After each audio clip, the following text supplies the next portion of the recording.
बिलाल साहिब, अज़कलम शकील अहमद चौहान, किस्त नंबर 23।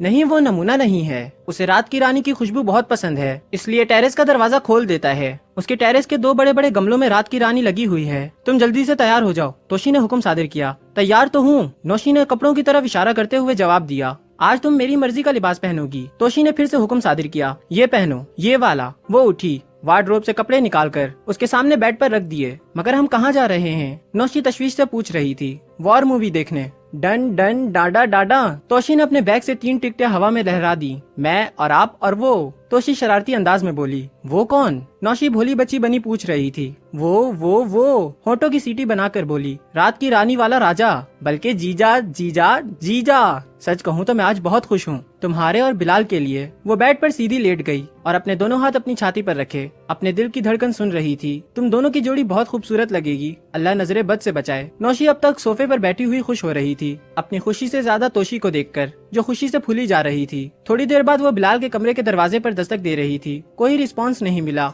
तो दरवाजे को धीरे से खोला और होले से अंदर दाखिल हुई। कमरे में रोशनी बहुत कम थी, सिर्फ ओपन किचन का एक एनर्जी सेवर रोशन था। कमरा रात की रानी की खुशबू से महक रहा था और इसकी फिजाओं में बिलाल के सांसों की महक भी थी। उसने कमरे की लाइट ऑन की। कमरा चमक रहा था, हर चीज अपनी जगह पर नफासत से रखी हुई थी। वो स्याह रंग का चूड़ीदार पैजामा और स्याह फिराक, जिसके गले पर सुर्ख रंग का थोड़ा सा काम हुआ था। पाँव में मुल्तानी खुस्सा और गले में लंबा सा दुपट्टा गले से पीछे की तरफ लटका हुआ था। दुपट्टे के नीचे खुली सी स्याह जर्सी, जिसके सारे बटन खोले हुए थे। वो किसी मॉडल की तरह कैट वॉक करती हुई कमरे में दाखिल हुई। उसके बाएं हाथ में अपना फोन था। दुपट्टे का एक पल्लू मार्बल के ब्राउन फर्श से दस्तों गिरेबा हो रहा था। वो आई और अपने ब्राउन आंखों से इस कमरे का जायजा लिया। किताबों का आशियाना। उसकी नजर वहाँ ठहरी। वो पास गई। वो किताब कहाँ है? दिल ने सवाल किया और दिमाग से पूछा। उसे याद आया मोटी थी और कलर कौन सा। मिल गई। हाथ आगे बढ़े और उसने किताबों के दरमियान से निकाली। कुछ सफ़े पढ़े। वो मसनवी का उर्दू तर्जुमा था। उर्दू तो वो पढ़ लेती थी, मगर वो तहरीर इसकी अक्लो दानिश से मावरा थी। उसने किताब को उसी जगह रख दिया।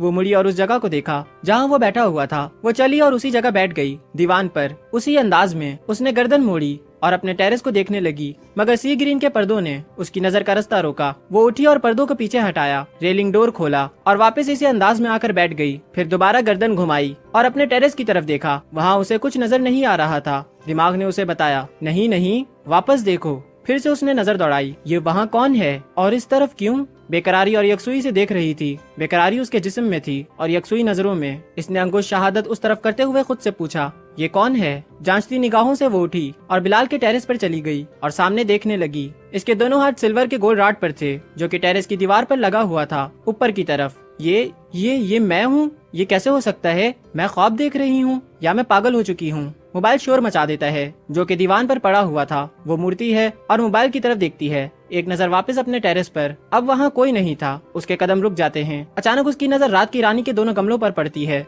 जो दाएं बाएं पड़े हुए थे। रात की रानी का राजा, तोशी का जुमला उसके कानों में गूंजता है। मोबाइल दोबारा से बोल उठता है। वो कमरे में आती है और मोबाइल से कॉल रिसीव करती है। Where are you? तोशी बोल रही थी दूसरी तरफ से। दादो के कमरे में आ जाओ, मैं यहाँ हूँ और बिलाल साहिब भी आ चुके हैं। तोशी ने तफसील बता दी। उसने कॉल रिसीव करने के बाद मैं पागल हो गई हूँ, खुद से कहा और मोबाइल अपनी पेशानी पर लगाया। बायां हाथ अपनी कमर पर रखा और इर्द गिर्द नजर दौड़ाई। टेरेस का दरवाजा बंद किया, पर्दे उसी तरह सेट किए, लाइट बंद की और कमरे से निकल गई। चंद मिनट बाद वो दादी के कमरे में थी। तोशी मोबाइल के साथ मसरूफ थी और बिलाल मसरूफ था गपशप में नानी के साथ। जब वो कमरे में दाखिल होती है तो नजरें टकराती हैं चंद लम्हों के लिए। नौशी ने अपने गोल्डन बाल गालों से उठाकर पीछे किए और आकर तोशी के पहलू में बैठ गई। उसी अंदाज में, एक जैसा लिबास दोनों बहनों का। अगर बालों का फर्क न हो तो पहचान करना मुश्किल था दोनों बहनों में। माशा अल्लाह, अल्लाह नजरे बद से बचाए। जहाँ आरा बेगम आंखों में चमक और अल्फाज में मिठास लिए बोल पड़ी, कहीं जा रही हो तुम दोनों? दादी ने पूछा। हाँ, प्रोग्राम तो है, अगर बिलाल साहिब मान जाएं। तोशी ठहर ठहर कर बोल रही थी, शरारती आंखों के साथ।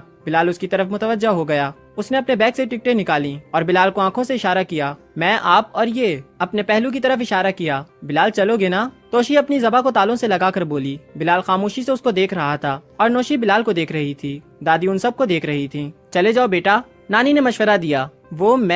बिलाल के पास अल्फाज खत्म हो गए थे। चलिए ना, नौशी ने अपनी गर्दन झुकाकर कहा। चलिए ना। हुक्म था, अर्जी थी या फरमाइश? बिलाल को समझ नहीं आया, मगर जो भी था जाने के लिए काफी था। आधे घंटे बाद वो तीनों पोर्च में थे। बिलाल ने अपना पसंदीदा ड्रेस पहना, white shirt, light sky blue jeans और ऊपर ब्लैक कोट। बालों में इंडोनेशिया की बनी हुई जॉनी एंड्रियन क्रीम लगाई, जो कि उसे बहुत पसंद थी, और अपना पसंदीदा इत्र औद भी लगाया था। वो बहुत डिसेंट लग रहा था। जाना कहाँ है? बिलाल ने पूछा। ये लालक राउंड अबाउट के आगे जो सिनेमा है वहाँ। तोशी ने हाथ के इशारे से बताया। ये पास ही तो है, 10 मिनट की वॉक है। नौशी की तरफ देखकर बोली, एज यू लाइक। नौशी ने जवाब दिया। कितने बजे का शो है? बिलाल ने पूछा। 10:30 बजे वाला। तोशी ने बताया। वापसी तक 1:30-2 बज जाएंगे, सर्दी भी है और हालात तो। बिलाल ने अपना नुक्ता नजर बयान किया। तो फिर गाड़ी पर चलते हैं। तोशी ने फैसला सुना दिया। मगर की तो डीजे के पास है, मैं लेकर आती हूँ। नहीं, फोन कर देती हूँ, वो आ जाता है।